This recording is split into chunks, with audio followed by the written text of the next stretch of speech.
O mundo está de olho nessa história e a gente então segue falando também sobre esse assunto agora ao vivo com Alexandre Teixeira, que é doutor em Direito Internacional. Que bom conversar contigo aqui com o senhor ao vivo na Jovem Pan. Muito obrigado por nos receber.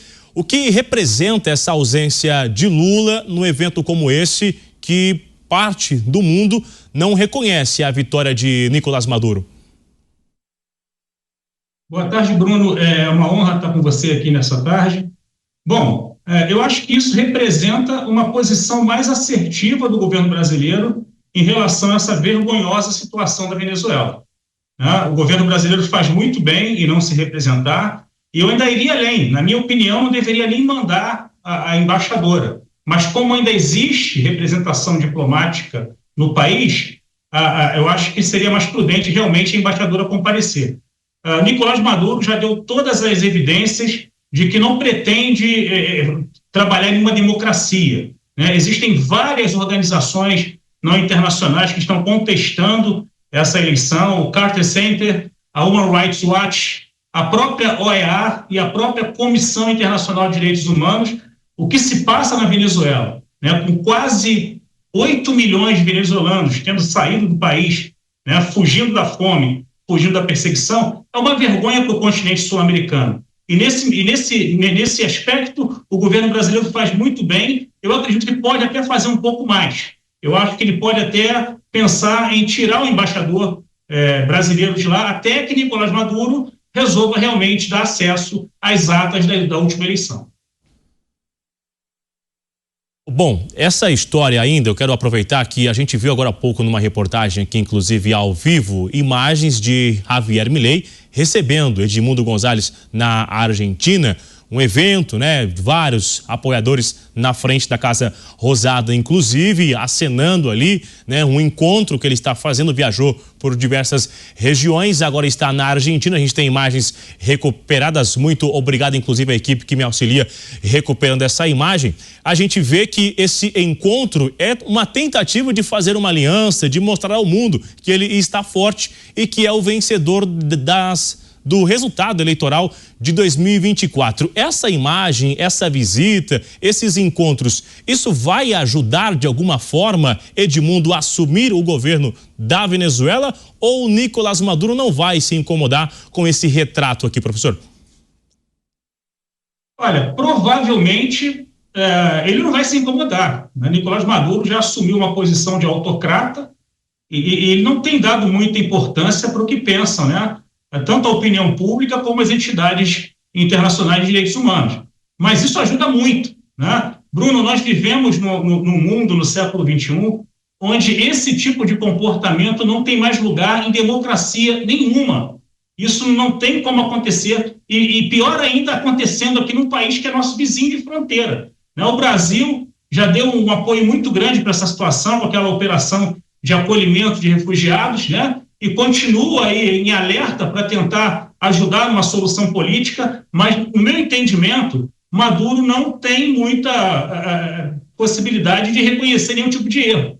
O que ele tem feito desde das eleições, né, perseguindo adversários políticos, né, tentando calar a oposição, já demonstra que ele já está praticamente assumindo a posição de um verdadeiro ditador aqui na América do Sul. Agora a gente acompanha muito, e eu na cobertura na capital federal tenho ouvido que uma parte, esse comportamento do governo brasileiro em não endurecer uma nota e não subir o tom contra Nicolás Maduro é uma forma diplomática, até por conta de alguns acordos, de algumas influências. De fato, é isso?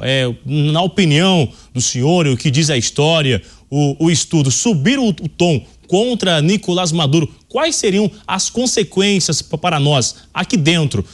Se falamos sobre na forma econômica, haveria uma consequência tão ruim assim, esse rompimento com a Venezuela? Olha, eu não tenho dúvida de que o Brasil ele precisa realmente tomar uma posição mais enérgica, mas até isso tem que ser feito com cautela. O Brasil ele é uma potência regional na América do Sul. É um país que tem uma força diplomática muito grande. Então, realmente não pode partir para aventuras, porque nós não sabemos o que se passa na cabeça de Nicolás Maduro.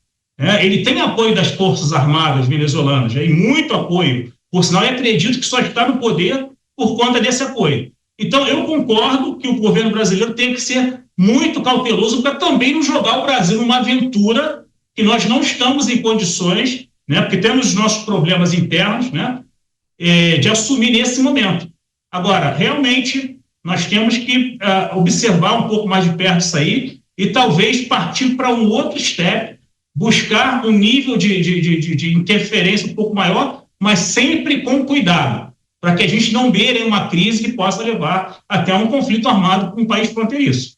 Bom, eu estava ouvindo aqui a sua fala sobre essa operação, inclusive essa operação de repatriação que tem ali na fronteira.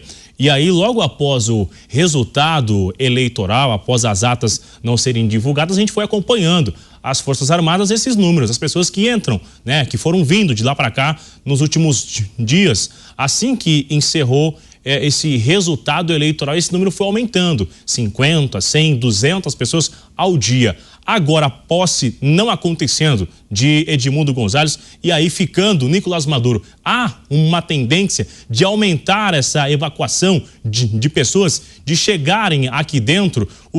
Qual seria o risco das pessoas virem de lá e não encontrarem um certo abrigo, uma certa estrutura, ou de que forma receber essas pessoas que tentam um lugar que não seja a Venezuela e acaba usando a nossa fronteira? Olha, eu acho que você tem toda a razão. Nós temos o risco realmente de aumentar, né, com o presidente assumindo novamente esse mandato. Provavelmente ele deve abrir uma caça um pouco mais ríspida e rigorosa aos seus opositores políticos. E a sociedade sempre sofre, né? E eu acho que não tem risco do Brasil não receber ninguém. Nós já temos uma experiência muito grande com a Operação Acolhida, lá na fronteira com a Venezuela, em Pacaraima, e eu acredito que o Ministério da Defesa está muito bem aparelhado para lidar com essa situação. A nossa experiência com ele. Agora, é uma situação muito ruim, Bruno, porque eu vou contar uma experiência pessoal rápida. Eu fiz uma obra aqui em casa, alguns meses atrás, né, e tive a oportunidade de encontrar um ajudante de pedreiro que tratava-se de um engenheiro civil na Venezuela. Ele estava trabalhando aqui no Brasil como ajudante de pedreiro, porque ele foi expulso da casa dele. Então, a gente tem que pensar sobre o lado humano da coisa também, né? Nós temos que pensar que essa situação da Venezuela, ela não pode perdurar por muito tempo, né? Realmente, a sociedade internacional tem que dar uma resposta. E o Brasil não pode estar sozinho nisso também. Nós não temos condições de implementar uma solução definitiva. Nós fazemos o que nós podemos. Agora, ainda em relação a Nicolás Maduro, com esse episódio, um cenário de continuar no cargo, de não aceitar a chegada do seu adversário, que seria então o vencedor. Hoje, Nicolás Maduro conta com o apoio de quem dentro da Venezuela? É um apoio absoluto entre os militares, Alexandre? Com certeza, Nicolás Maduro só está no poder porque ele conta com o apoio das Forças Armadas venezuelanas. Para você ter uma noção, das Forças Armadas venezuelanas existem mais de 2.000 oficiais generais. Tá? Então, as Forças Armadas Bolivarianas da Venezuela são o centro de gravidade que sustenta Maduro. Mas tem um detalhe que nós não podemos esquecer, que é a chegada de Donald Trump em 20 de janeiro. Donald Trump já andou dando algumas declarações de que essa situação na Venezuela para ele não é confortável. Então, alguma coisa tem o potencial de mudar com esse novo mandato do Trump. Bom, inclusive, esse encontro, né, agora com Javier Milei, que vai até os Estados Unidos também, inclusive, e com certeza vai levar alguma informação, algum recado do retrato do que nós estamos acompanhando. Agora, só para a gente finalizar, é a saída de uma representante do Itamaraty, que é justamente essa embaixadora que já está lá na Venezuela. Quando há esse evento, esse encontro, esse tipo de missão, ela leva algum recado do chefe de Estado, do governo que ela representa, tem um comunicado, ou é somente está no evento, comparece e não leva nenhum tipo de mensagem? Não creio que ela vá levar algum tipo de mensagem do governo brasileiro. A mensagem que ela leva é a que, tacitamente, o governo estaria reconhecendo o novo mandato do Nicolás Maduro. Mas eu entendo também a posição do governo.